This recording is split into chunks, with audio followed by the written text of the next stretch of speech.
Alright guys, Supreme Kami here, so let's talk about episode 18 of Wish from Mercury. So I do have to apologize for putting this video up very late because this week I had work travel, so I just couldn't, I was just not able to access my usual setup, so henceforth I was not able to do any recording, but I still do want to get my thoughts off for this over episode, so I'm not gonna speak too long as to like the whole in-depth. So we just probably gonna go straight to the point from one section to B section to C and etc. So let's start things off with school.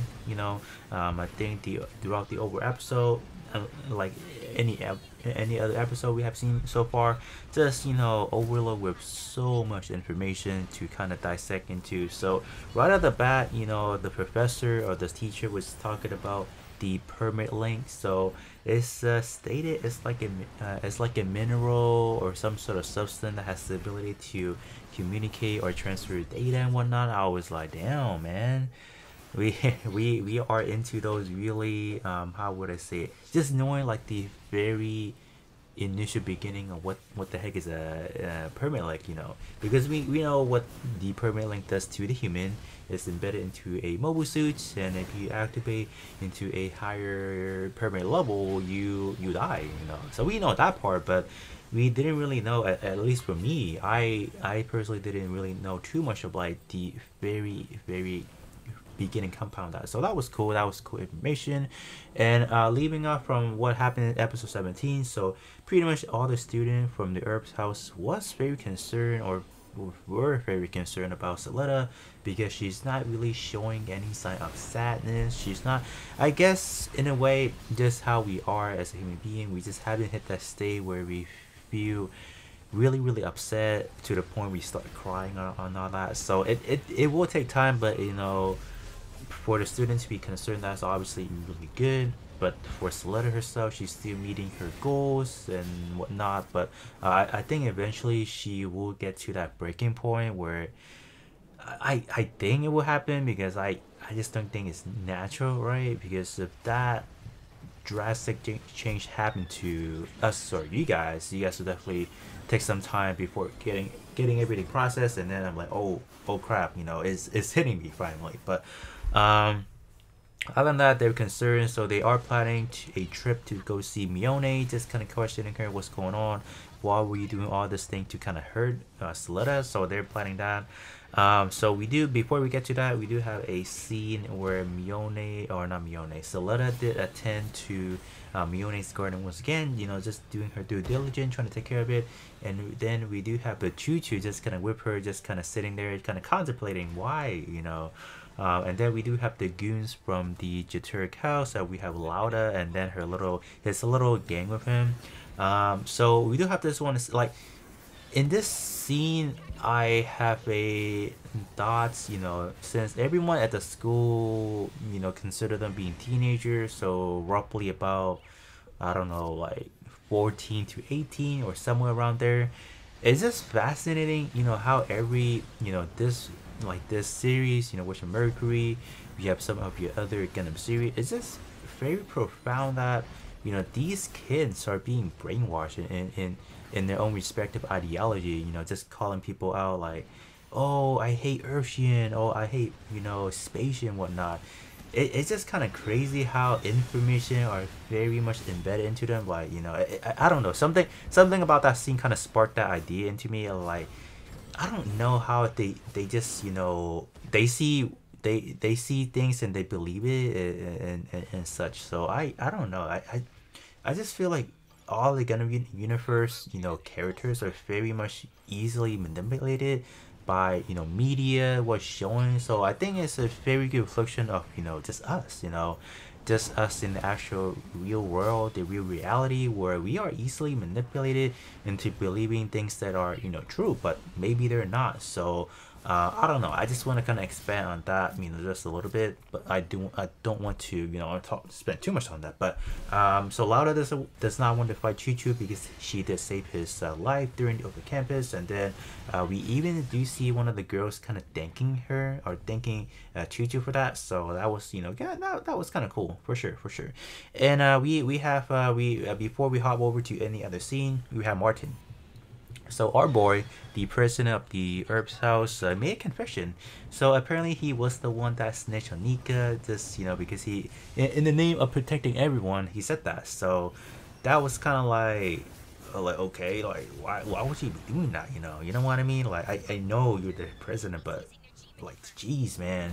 So that was kind of like I I I guess kind of a shocker to me.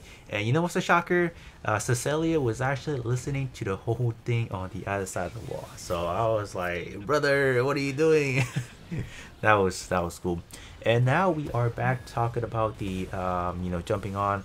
We now talk about the presidential election. So now it's very clear that Shadiq was able to secure himself with the PAL technology because they're at the allergy or whatever they got to do is pretty much aligned.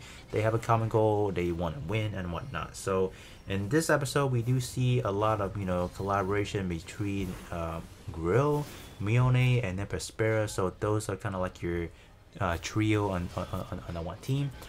So right now, Mione is actually losing in terms of the popularity of like who's gonna be supporting who, and then that's kind of concerning because even Grill over here trying to get financial aid people or trying to get finance or sponsor from the from investor whatnot, but he doesn't really have a track record. But good thing we do have ourselves a new mobile suits that was even to Grill himself, he didn't really remember about because Persevere reminded him like, hey, don't you guys have like a new mobile suit that you guys can announce for like a record tracking and whatnot? And then he's like, oh yeah, we do have that. So they have this unit called the Gundam Sawaze, something like that. It's actually pretty. It looks great. It's not complete yet, but if they announce it, I'm pretty sure all the investors will be like, "I want in on your project. Nice Gundam, bro.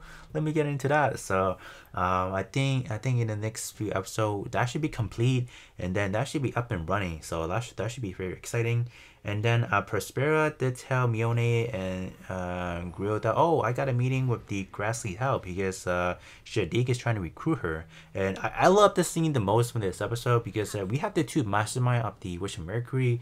We have Shadiq and then we have Prospera just going at it. It's a very subtle yet at the same time very intense fight because you can kind of see it. You can kind of read the atmosphere being like, oh damn, you have the two brains of the house, going at it. So obviously, Prospera was just not having it. She was way more sleek.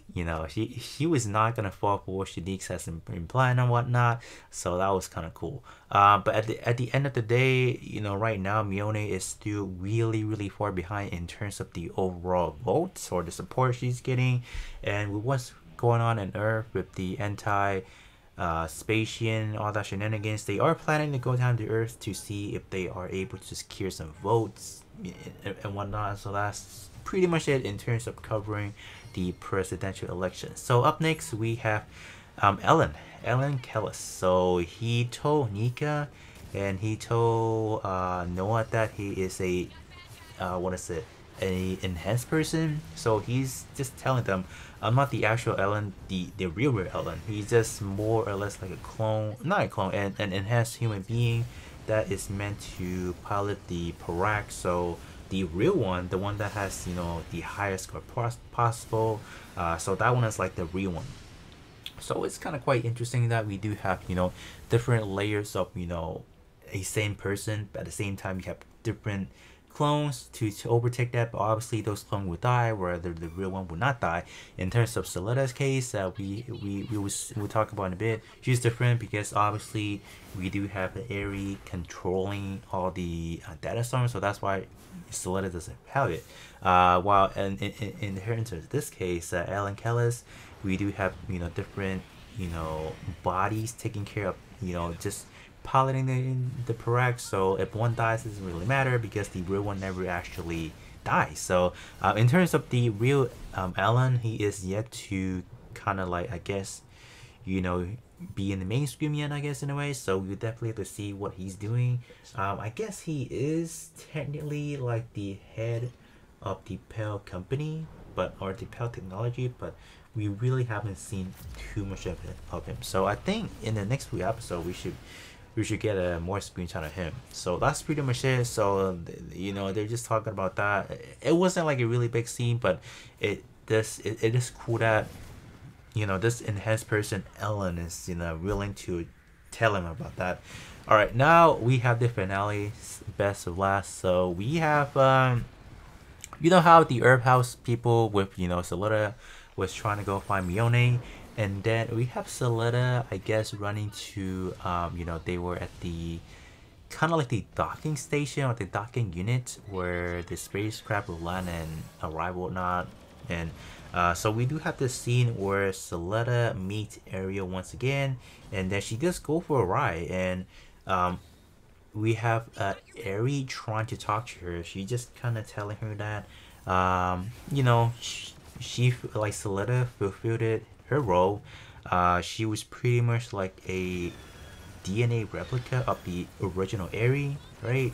So she was like, Salida was actually just functioning as like arms and legs, head and body, all like the living being, right? So they're like the 12 Ari was just telling Salida, your service is no longer needed. So that was like, damn, that was crazy, man. Like, straight up got rejected. I was like, oh my god. Like, she literally got ejected from the cockpit too. Like, she is not wanted. I'm like, oh my gosh.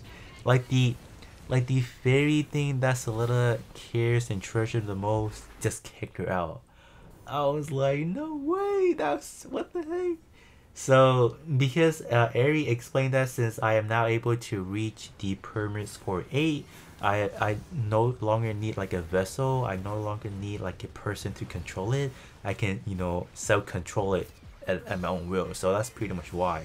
So with all the experiments with, you know, areas at the school at Asakasa pretty much pays off. So now she's able to just pilot at will. So we do have then up next we do have Prospera. She kind of pop out of nowhere and just tells Salida like, go back to school, you know, just go do things that you like. Yes, obviously they're not trying to involve her into this whole situation anymore. They want her to find happiness, but at the same time, you know, if you look at it at a different perspective, like everything that they are doing is, you know, unintentionally hurting her because she doesn't know their intention. She doesn't know why they're just, you know, suddenly just flipping her off like that. So she like, we know that they are trying to not put her into that situation anymore, like into the whole scene anymore, right? But at the same time, like, she doesn't know that they're doing her a favor, right?